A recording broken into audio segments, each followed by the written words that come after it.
Alright, so it is Thursday, that means Bungie drop another TWID. In this one, Bungie go into a bit more detail about some of the new weapons we'll see in Renegades. That includes new weapon systems, so there's a new heat generation mechanic, which will actually replace magazines and normal reloads on weapons when it comes to some of the themed stuff that we'll get for Renegades specifically, so we'll break that down. Bungie also go into the next live event for Destiny 2, which is kicking off next week, in the form of Call to Arms. They clarify a couple of other things about the live game as well, confirm another game update for next week, and a few other items which we'll round up in the video. So if you guys enjoy this one and find it useful, a rating really does help us out on the channel. But now let's get into it. First kind of interesting thing here, you'll remember earlier in the week, and last week, indeed, when we covered the TWID, Bungie had said as a sneak peek into the more immediate future, next week we'll have a sandbox preview with some of the changes coming in Renegades. Now, the TWID this week is not without sandbox, given that Bungie speak about how some of the weapons will be working, and give further details about exotics, but it's not the traditional sandbox TWID, as they referenced changes coming with Renegades. We don't hear about archetype adjustments or changes for exotics and things like that, so as the tweet here would suggest, I don't think Bungie are straight up lying, but flustered, confused, I don't know what the word is for it. A miscommunication of sorts, perhaps? I don't know, we'll have to wait and see.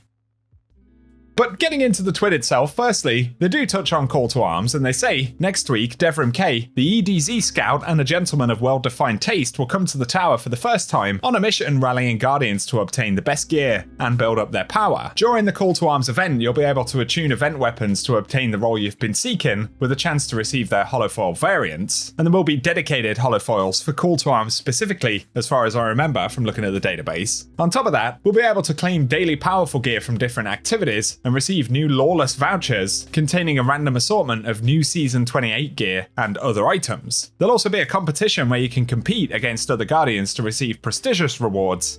That includes a unique universal helmet ornament, and of course Bungie broke this stuff down previously, so there is a dedicated TWID on it. I also have a video about it, so you can check that out if you want to, but while the event is live, they also add that 2 exclusive Twitch drops will be available to earn to receive a legendary Call to Arms themed shader if you watch any Destiny 2 streamer for at least 30 minutes, and receive an exotic ghost shell for gifting a sub to your favourite streamer. Of course, you have to have your Bungie.net and Twitch accounts actually linked. And there is a special offer shell linked to Call to Arms, which you can see in the database. That's the Baroque shell. So I'm assuming it's probably going to be that one, which is kind of cool. But yeah, that's the Call to Arms stuff kicking off next week, where we'll additionally get another game update. We'll talk about that in a moment. But Bungie reiterate that we had the Renegades weapons and armor trailer this week, but they specifically go into more information about how some of the weapons will work. So they're introducing a couple of new weapon subfamilies alongside Renegades, and one completely new type. Heat weapons do not have magazines. Instead, they have heat sinks, and this allows them to fire their ammo directly from reserves while generating heat with each shot, so they can be manually vented to dissipate the heat at will. But be careful, overheating these weapons will force a sustained vent before you can fire again, so essentially, before you run out of the invisible ammo, it'll be best to reload, otherwise you'll be forced into a much longer reload. But with these new components, they say there'll be some new stats to look out for. So there is heat generated, how much heat is generated per shot, cooling efficiency, which is how quickly the weapon will cool down when not being fired, and vent speed, which is how fast the weapon reduces heat when manually vented or overheated. So it does basically behave in a very similar way to reloads, but obviously a different theme and animations involved in that. Then, they've split heat weapons into 2 new archetypes, so there'll be dynamic heat weapons, which come with higher base damage, high heat generated, and weapon cooldowns will be more rapid between shots. Then there's the balanced archetype, which is very low heat generated, and manually venting at a very high heat will greatly increase venting speed. So that's a general idea of how it works. They also say though that primary ammo heat weapons have the intrinsic effect of dealing bonus damage to powerful combatants. Plus there'll be new heat-based perks and some fun interactions they've added to exotic armors, existing perks, and subclass atoms. So I'm kind of curious to check those out in game. In terms of the weapons they revealed in the trailer though, the modified B7 pistol will be a stasis dynamic heat weapon. All or Nothing will be a strand pulse rifle, that's dynamic as well. well. Then the M17 Fast Talker is a stasis SMG, which is a balanced heat weapon. Compact Defender is a void sidearm, which is a dynamic heat weapon. Then we have the Uncivil Discourse, a special ammo hand cannon with arc damage. That's a dynamic heat weapon. And the refurbished A499, a heavy ammo sniper rifle, so it will go in the heavy slot. I think that's the second one we've had, the other one being Whisper, but this is kinetic, so it actually qualifies as a disruption weapon, which fires a single heavy hitting round and disintegrates targets on impact.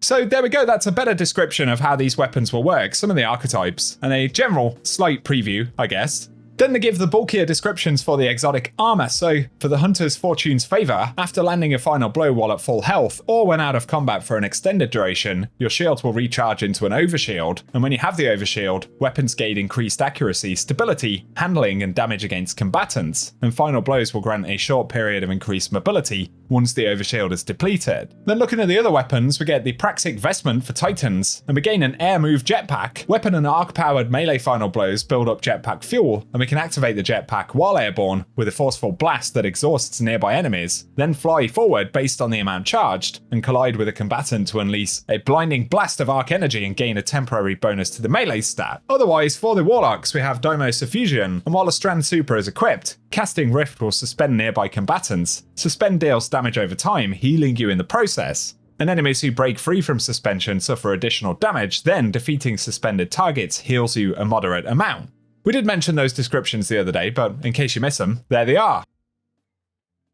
And really, that does it for the sandbox component this week. Not the kind of previews we anticipated based on Bungie's wording, but nonetheless, we got a bit of new info this week, I guess, with the trailer, so give me your thoughts about those. Otherwise, Bungie point out Festival of the Lost will end on November 11th. That's the same day that Call to Arms begins. So anything you want to get done before that goes away, do it now. Otherwise, obviously it won't come back for at least a year. Then they also add that when update 9155 goes out next week, the power on the Masquerade helmet will be reduced to 0. So don't be alarmed if your power level's lower at reset if you've still got it equipped. Otherwise, they highlight that daylight saving times have ended now. So resets happen an hour earlier. That's both the daily and weekly reset.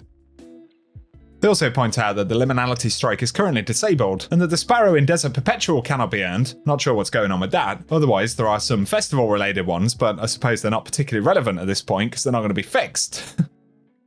Also in the TWID though, for a good cause, in recognition of Veterans and Military Families Month, Bungie is spotlighting 2 organisations that includes Gold Star Gamers and Stack Up, and they work especially to promote mental well-being, connection, and resilience through gaming and technology, who are currently supporting veterans and families of military personnel. So there's a good cause there, and donations can award particular items, so there's a collectible pin and an emblem called Tribute to Bravery. If you want to support that, it's definitely worth checking out, and of course there are some incentives in there as well. So that's the bulk of the TWID, really, guys. There's some cool Festival of the Lost art and fashion in there too. So I will link the TWID down below as always if you want to check it out. But yeah, that does it for the moment. Kind of strange that they didn't comment on the sandbox previews they'd mentioned. Perhaps that was intended for a separate blog or something. Maybe we'll get that at some other point in the week, or if not, I guess it's going to be next week or beyond. And as I look at Twitter right now, many people are throwing that question at Bungie, following what they said. I don't know what's going on. There we go. If you found the video useful, a rating very much helps us out. Get subscribed as well, and I'll keep you up to date. But otherwise, thanks for watching, and I hope you guys have an awesome day.